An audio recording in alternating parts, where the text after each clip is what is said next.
माता Vaishno Devi university of medical excellence में जो 50 मेडिकल की सीटें थी उसमें 42 मुस्लिम बच्चों को सीटें आवंटित किए जाने के बाद जो है वो विरोध लगातार गहराता हुआ नजर आ रहा है। यहाँ पर आप सब तस्वीरें देख रहे हैं कि लगातार यहाँ पर किस तरीके से विरोध प्रदर्शन लगातार बढ़ता हुआ नजर आ रहा है और ये विरोध प्रदर्शन राजनीतिक रंग भी लेता हुआ नजर आया है, क्योंकि जिस तरीके से जम्मू कश्मीर के मुख्यमंत्री ने कहा है कि ये जो सीटें आवंटित हुई है वो मेरिट के आधार पर सीटें आवंटित हुई है, लेकिन इस पूरे विवाद को सुलझाने के लिए अब जम्मू में संघर्ष समिति का ऐलान जो है वो किया गया और ये संघर्ष समिति जो है वो लगातार सरकार पर ये दबाव बनाने की कोशिश कर रही है कि किस तरीके से जम्मू कश्मीर के अंदर ये जो माता वैष्णो देवी की यूनिवर्सिटी है, जो एक आस्था का केंद्र है, उसको लेकर किसी भी तरीके से जो सरकार मुस्लिम बच्चों को यहाँ पर जो है वो कहीं ना कहीं उनको सीटें आवंटित की गई हैं, उसको लेकर विरोध जो है वो कहीं ना कहीं जताया गया है। और यहाँ पर कुछ लोग भी हमारे साथ मौजूद हैं, उनसे बात करते हैं। सर ये बताइए, लगातार आपका विरोध प्रदर्शन जो है वो चल रहा है,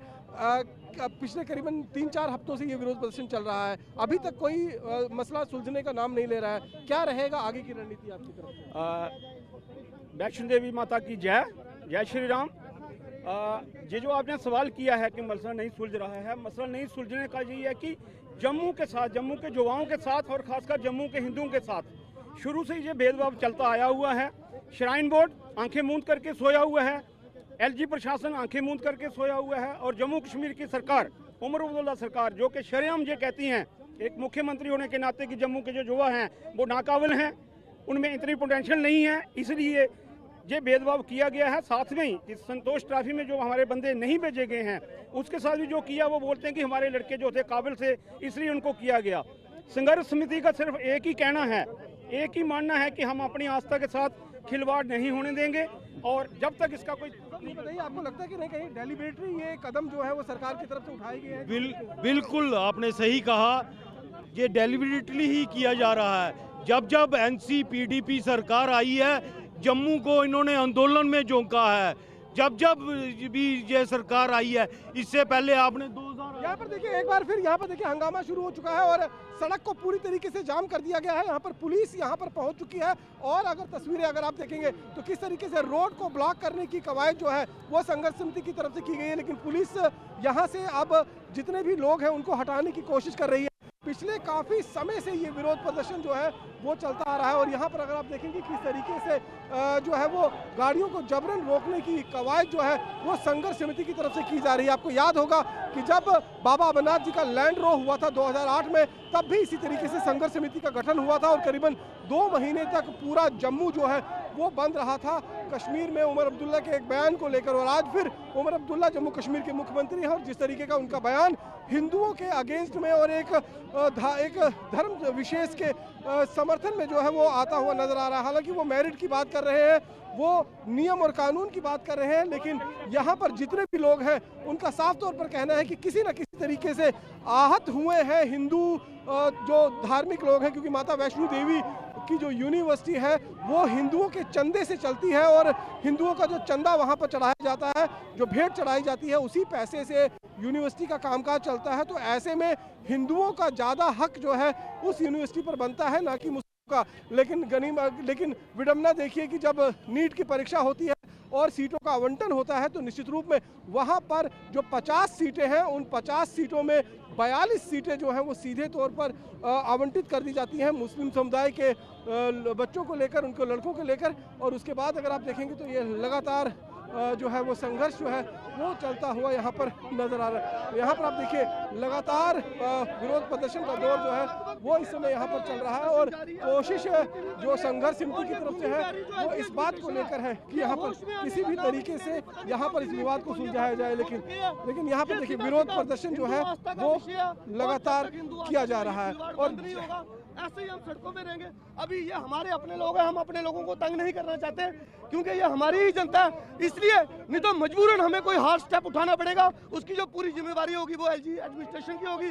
और ऊपर से जिस तरह से फुटबॉल में संतोष ट्रॉफी में भी आपको पता है कि जम्मू के साथ हर बार क्या जम्मू ही भेदभाव का शिकार होगा, ये हम जब तक हैं जम्मू के युवा ये कभी भी बर्दाश्त नहीं करेंगे। कहाँ तक ये प्रदर्शन आपका आगे बढ़ेगा, क्योंकि पिछले करीबन 4 हफ्तों से लगातार विरोध आपकी तरफ से किया जा रहा है लेकिन कोई विवाद सुलझने का नाम नहीं ले रहा। देखिए ये प्रदर्शन अब आरजा पार की लड़ाई है, जा तो इस पे अब हम विजय अवश्य होंगे, क्योंकि ये माता रानी का कार्य है और ईश्वरीय कार्य है। हम कोई पर्सनल अपने लिए नहीं लड़ रहे, हम अपने हक की लड़ाई लड़ रहे हैं और ईश्वरीय कार्य जो है वो हमेशा जो है वो सिद्ध होके ही जो रहते हैं। देखिए, हिंदुओं के भावनाओं को आहत पहुंचा है, ये कहना है यहाँ के लोगों का। और यहाँ पर आप देखिए कि जितने भी लोग हैं वो कहीं ना कहीं इस बात को लेकर एकजुट होते हुए नजर आ रहे हैं। और यहाँ पर आप देखेंगे बहुत सारी महिला कार्यकर्ताएं भी जो हैं वो भी हैं।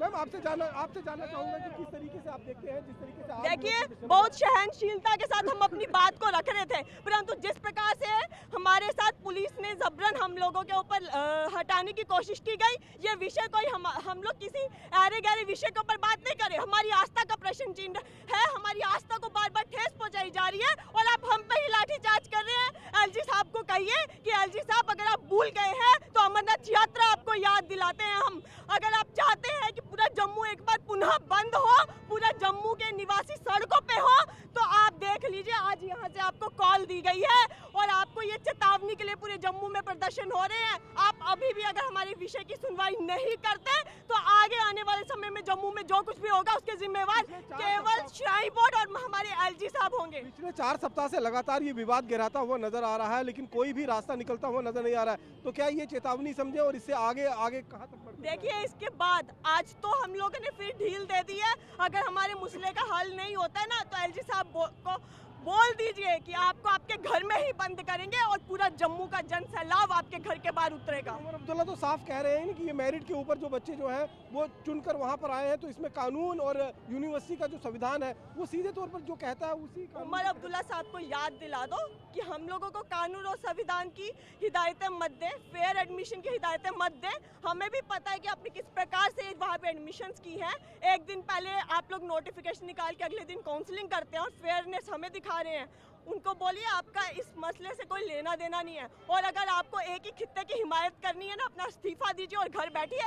जम्मू के लोगों ने बहुत सह लिया और आगे हम लोग सहने वाले नहीं। संतोष ट्रॉफी को भी लेकर जिस तरीके से 24 जो मुस्लिम बच्चे थे उनका चयन कर दिया गया, ये भी कहीं ना कहीं आपको लगता है कि एक साजिश के तहत? भाई, साजिश तो हमारे साथ स्टार्टिंग से होती आई है, लेकिन उनको हमारी ताकत का अंदाजा नहीं है।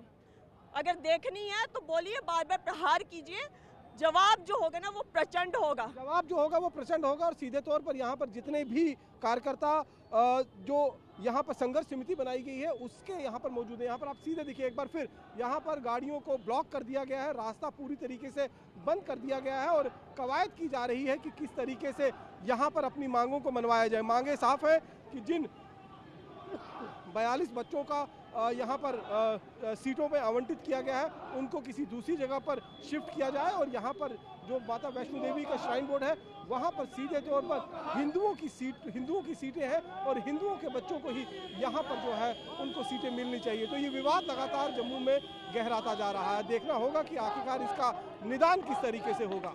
कैमरा पर्सन अनुदीप शर्मा के साथ रमन सैनी, भारत TV9 भारतवर्ष, जम्मू।